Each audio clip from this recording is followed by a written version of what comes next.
Hello বন্ধুরা, আপনারা সবাই ভালো আছেন। আজকে আলুর দম করব, তার সঙ্গে কয়েকটা আমি বিনস দেবো, লম্বা লম্বা করে কেটেছি। আর এরকম ছোট ছোট পেঁয়াজগুলো এখন খুব পাওয়া যাচ্ছে, এটাতে আমি 8-10টার মতো দেব।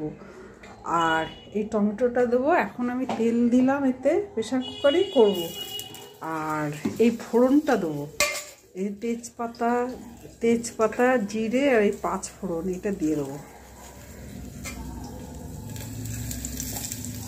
এবার আমি একটু চিলি ফ্লেক্স দিলাম এখানে, আর হিং দিলাম। গ্যাসটা পুড়ে যাবে। এখানে একটা মশলা গুলে রেখেছি, এটা আছে কাশ্মীরি লঙ্কার গুঁড়ো, জিরে, ধনে পাউডার আর নুন, হলুদ, এগুলো দিয়ে এই যে দিয়ে দিই। আদাও ছিল, আর এই একটু গুড় দিলাম, দিয়ে দেবো। ধনে পাতা আর এই মটরশুঁটি দেবো। এই কসুরি মেথি ড্রাই ফ্রাই করে গুঁড়ো করে রেখেছে, এই গরম মশলা আর এই টমেটোটা দিয়ে দেবো।